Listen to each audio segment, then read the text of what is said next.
আবারও ফাইনালে মেসির আর্জেন্টিনা। আটলান্টার স্টেডিয়ামে সেমিফাইনালের ম্যাচে তখন টান টান উত্তেজনা। প্রথমার্ধে আর্জেন্টিনা আর ইংল্যান্ডের লড়াইটা ছিল একেবারে শিয়ানে। মেসি বা হ্যারি কেন কেউ সেভাবে সুযোগ পাচ্ছিলেন না, বরং ফাউলার লড়াইয়ে গোল শূন্যভাবে পার হয়ে যায় প্রথম ৪৫ মিনিট। দ্বিতীয়ার্ধে ৫৫ মিনিটে ইংলিশ তারকা অ্যান্থনি গর্ডনের গোলে পিছিয়ে পড়ে রীতিমতো ধুঁকছিল আর্জেন্টিনা। গোল শোধ করতে মরিয়া হয়ে ওঠে স্ক্যালোনির দল, কিন্তু ভাগ্য যেন কিছুতেই সহায় হচ্ছিল না। বদলিনামা নিকোলাস গঞ্জালেজের দারুণ সব সুযোগ অবিশ্বাস্যভাবে আটকে দিচ্ছিলেন ইংলিশ গোলরক্ষক পিকফোর্ড।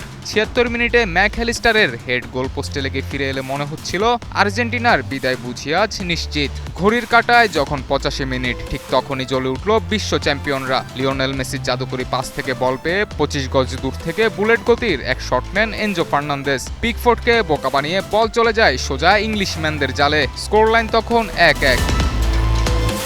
ইংল্যান্ড যখন এই ধাক্কা সামলাতে ব্যস্ত, সবাই হয়তো ভাবছেন খেলা গড়াবে অতিরিক্ত সময়ে, আর ঠিক তখনই আসে সে মহাকাব্যিক মুহূর্ত।